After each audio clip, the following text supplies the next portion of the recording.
Welcome to my channel, folks. In this video, I want to talk a little bit about maintaining your airbrush.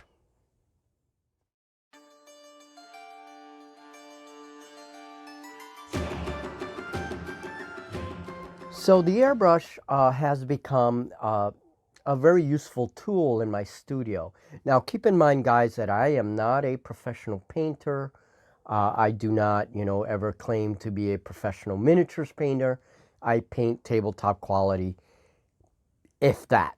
Okay, so just make sure I put that out there. But there are quite a few things I've learned over the years working in this hobby, about the airbrush and about other tools.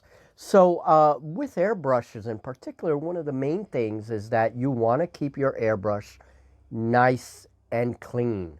And that's something that'll help you so you don't have any headaches later, when the airbrush doesn't kind of paint right. So that's primarily what I'm going to show in the video. This is not so much telling you, oh, you should choose this airbrush or this kind of pump or whatever. I'm not really talking about the kinds of airbrushes because there are many out there. That you're going to have to decide on your own depending on what you want the airbrush for and what budget you have and everything else. All right, so that's a whole other topic. This is more about showing you some of the procedures that I use to clean my airbrush. Now, another thing I want to make sure I point out before we start looking at the disassembly of the airbrush. Not all airbrushes are the same, but most have similar mechanisms, right? And also this disassembly mechanism is something that I do very rarely. I don't have to do this very often, okay? It's been about 3 months since my last disassembly. Usually if I leave paint in the airbrush and I forget for whatever reason, that's happening, as I get older, I guess. That's the kind of thing that happens. If that happens, it's okay. There are ways to clean the airbrush so that you can get all that paint residue off and get it working for your next project. So that's pretty much what this video is about. So let's go check out the different disassembly stages that I have to go through when cleaning my airbrush. Okay, so I have my airbrush here in my little water supply, okay? And then I'm just like squirting water through it. I will often mix a little thinner with this to clean it out. But then what I do is I cover the nozzle. Look how all that paint comes out, okay? So this is something you want to do regularly. It really helps to do that. And I will have to do this several times before the airbrush comes out clean. Okay, and you see now it's a little bit cleaner. So to remove the nozzle assembly, the very small nozzle tip at the very front of the airbrush, I use my little wrench tool that comes with the airbrush and loosen it up. Now I use these little medicine containers. I save these.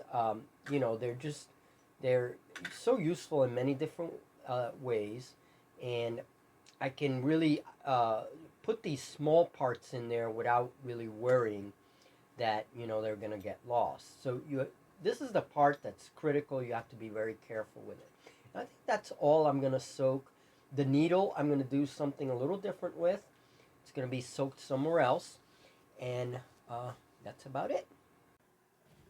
Okay, so I used my needle nose pliers very carefully and took out the nozzle assembly.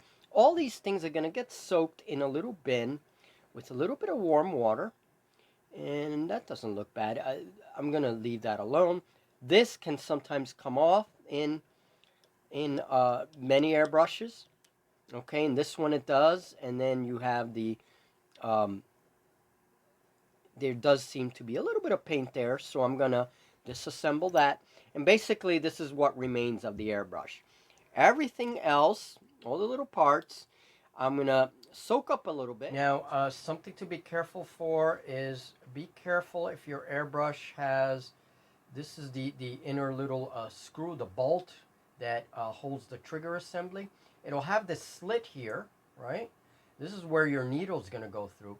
And if you use stuff like this to try and clean it, that little hole will grab the bristles and like literally rip them right off.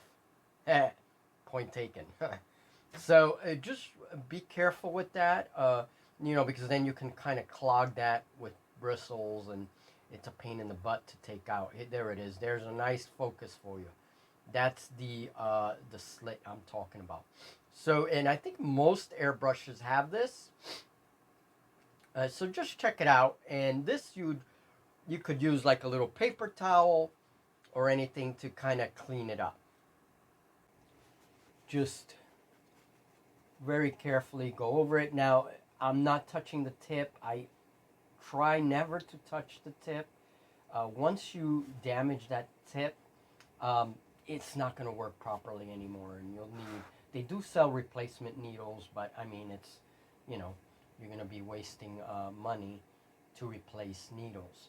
So, be very, very careful with this step. So in this step, I'm preparing to insert the trigger assembly back into the gun. And so it has this slot on top of the gun. And I want to make sure that the longer part of the little trigger is sticking out of the slot there. Then I insert, very carefully, I insert the needle back into the assembly. So the trigger can be a pain in the butt to put back in. It has this little flexible pin there, and that's what allows the motion of the trigger.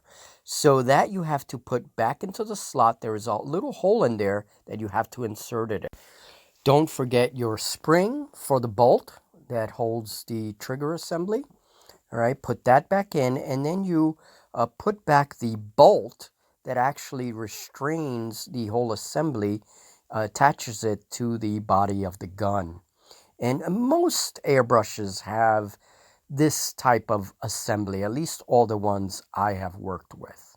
So once you do that, you've pretty much assembled your airbrush. Okay, and once, I've assembled the front half of the airbrush, all that is secure, I want to put in my little nut here. This is what secures the needle to the bolt assembly, right? And then that also helps to regulate the spray. I'll show you in a minute. And then I can put my handle in. You're going to have to, with some airbrushes like this one, you're going to have to fuss with it a little bit. So I put in my rear end, my rear cap for the brush, and then I have this knob here that turns, and that's what locks my trigger. So if I turn it inward, it's going to lock that trigger. I can't do anything with it, and I have to loosen it in order to provide the motion for my triggers. See, so that regulates the spray. Since it locks your needle, it kind of restricts the movement of your trigger, rather. I'm sorry. See, so pretty cool. Okay, and in order to seal your brush, you're going to have to seal the connection of the hose that connects your brush to the pump. You're going to want to seal that, and so I don't buy anything special. I go to the hardware store, any hardware store, Walmart serves fine, and I buy this, cellophane tape. It's really, really cheap. It's cellophane tape, but some people use like plumber's tape or whatever. But it's the cellophane kind that is very, very soft and flexible. And you want to wrap it around. I usually use about 1 inch or a little over 1 inch, and just wrap it around that connection point there, and then connect my hose. And usually you do it in a way that it goes in the direction of the screw there, so you don't like undo the tape. I didn't do that at this point, but it's okay, it'll work. The idea is to seal that so you don't get air, you know, coming off, okay? And there's another connection here, but this one's okay. I don't think I have to do anything with it.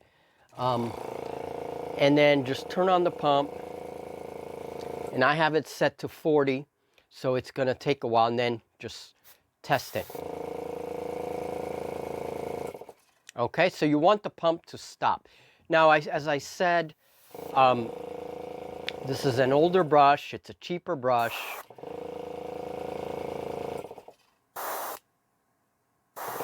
There you go. Okay, so to base coat models, I use either Model Air Vallejo colors. This is blue and I have red. I will also use Army Painter colors, and for my Army Painter paints, I use a blender. And this is a very useful little utensil. I bought this on Amazon a long time ago. This is a little blender for paints, and I take a little plastic cup and just blend it, right? And especially when I'm diluting paints for the airbrush, you know, this does a remarkable job. Just blends the pigments right in there, and then you just pour it into your airbrush, and you know, it's pretty good. And these I use for terrain only, and especially if I'm working on foam terrain, I don't want it to melt. If it's not very big, I will dilute this in warm water. And a lot of people say they have problems mixing this stuff. I've never had a problem mixing it, but I use warm water. In fact, water that's almost hot. Okay, so really warm water, and then mix it up with the blender. Okay, and I will use that on my. It goes right through the airbrush, and I will use it on my terrain. I don't use that on models, but I do use it on my terrain. Okay, so that was the whole disassembly process that I went through today. We are gearing up for Oathmark here in the studio. That's happening Monday. That's when all the games start, and it's going to be a week long. And so I've been base coating a lot of models, and Julie has been learning how to use the airbrush and the whole base coating technique. And so I figured, well, I'll just do a little video and show the disassembly process and how that works. And so that's what this video is about. Now, if you are thinking about getting an airbrush for your own projects, shop around. When I got this airbrush, this is an iFu, I think it's the brand. It's a very inexpensive kit. It was like a little over $100 at Amazon. You know, I bought it from there because it was just a lot easier. And again, it's an airbrush kit that I've had for almost 8 years now.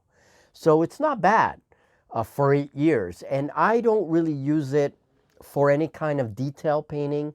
You can, and there are people out there that do some amazing things with the airbrush, you know, on wargaming miniatures. I don't really use it for that. I use it mostly for base coating, and I use it for my terrain projects, especially when I'm doing terrains with styrofoam. So the airbrush has been very useful in that sense, you know. So for me, I was never looking for something really expensive. So again, shop around if you're looking for, you know, looking to get an airbrush. There are plenty of videos on YouTube, plenty of people who have recommendations, who have been painting for a long time, whatever, and they have certain kinds of, you know, types of airbrush that they use and types of pumps and all this. So definitely do your homework. All right, folks, well, I hope that this has been useful in some way, shape, or form, and I will have more of these little kinds of videos in a special playlist in my channel, because it's all about the hobby. Have a good one, folks.